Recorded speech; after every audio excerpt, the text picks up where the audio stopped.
안녕하세요. 류용식 법무사입니다. 이번 시간에는 부모님이 미성년자일 때 사망하셨는데 그 당시 부모님이 빚이 상당히 많은 상태에서 사망하셨어요. 그러면 상속인 입장에서는 상속 포기나 한정 승인을 해야 됩니다. 그런데 그때 못했어요. 미성년자이기 때문에 법정 대리인이 대신 해야 되는데 부모님이 다 사망하셨으니까 법정 대리인은 이제 부모님이 아니라 이제 다른 분이 맡으셔야 되는데 다른 분이 그걸 안 했어요. 그래서 단순 승인 간주가 돼버렸습니다. 그 빚을 다 떠안았어요. 이런 경우 미성년자가 구제될 수 있는 대책은 없을까요? 우선 민법 1019조 1항에 따르면 상속인은 피상속인 사망한 고 상속이 개시를 안 날로부터 3월 내에 상속 포기나 한정 승인을 하게 되어 있습니다.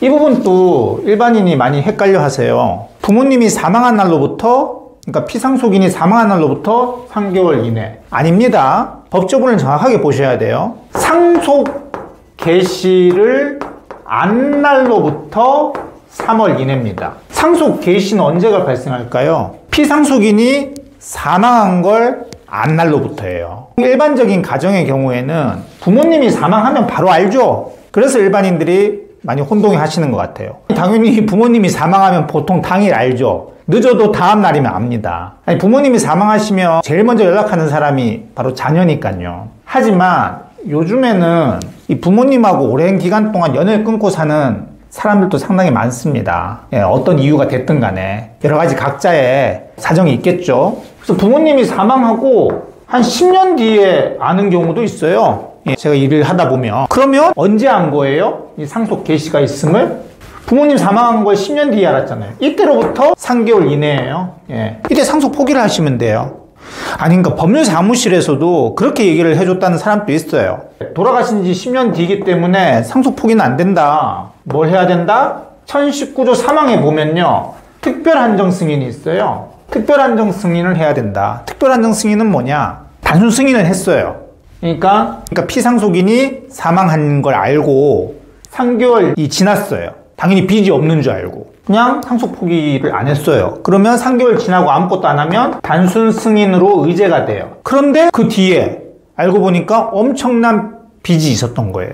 돌아가신 피상속인에게. 그러면 그 빚을 떠안아야 되느냐? 과거에는 그랬어요. 하지만 특별한정 승인 제도가 생겨서 중대한 가실 없이, 그러니까 고의나 내가 이 빚을 아는데도 그냥 단순 승인 간주해버렸어요. 그러면 특별한정 승인 안 돼요. 혹은 조금만 내가 주의를 기울이면 알 수 있었는데 주의를 안 기울였어요. 그래서 중대한 가실이 있는 경우에는 특별한정 승인이 안 돼요. 하지만 그런 게 아닌 경우에는 그때 가서 특별하게 한정 승인을 할 수가 있어요. 한정 승인이라는 거는 내가 상속받은 범위 내에서 빚을 갚으면 되는 거죠. 특별 한정 승인을 할 수가 있습니다. 근데 미성년자의 경우에 처음으로 돌아가서 부모님이 모두 사망했어요. 그 당시에는 뭐 어떤 이유로든 법정 대리인이 아무것도 안 했어요. 그래서 단순 승인은 간주가 됐어요.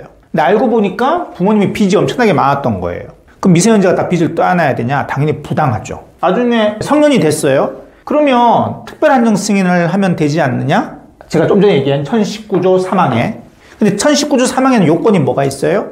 중대한 가실이 없어야 돼요. 그러면 미성년자일 때는 누구를 기준으로 봐요? 법정 대리인이 중대한 가실이 있는지 없는지. 근데 1019조 4항이 신설이 됐어요. 미성년자를 두텁게 보호하기 위해서. 1019조 4항에는 미성년자가 성년이 되고 뒤에 돌아가신 피상속인이 빚이 많다는 것을 안 날로부터 3개월 이내에 한정 승인할 수 있다라고 나와 있어요. 그러니까 사망처럼 중대한 가실 없이 요건을 안 두고 미성년자는 성년이 된 이후에 빚이 돌아가신 부모님 재산보다 많았네? 그때 그냥 그것만 입증하면 그것을 안 날로부터 3개월 이내. 중대한 가실 그 요건 필요 없어요. 그냥 인정해 줍니다. 두텁게 보호해 주는 거죠. 그러니까 미성년자일 때는 아무래도 제한 능력자이기 때문에 적극적으로 어떤 행위를 할 수가 없잖아요.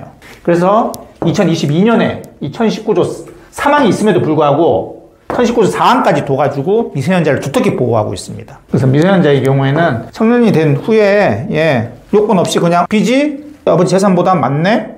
그러면 그걸 안 날로부터 3개월 이내에 그냥 특별한정 승인을 하면 됩니다. 상당히 미성년자를 보호하게끔 규정이 신설된 거죠. 그래서 미성년자인 경우 이런 식으로 보호받을 수 있으니까 잘 알아두시길 바랍니다. 지금까지 류홍석 법무사였습니다. 감사합니다.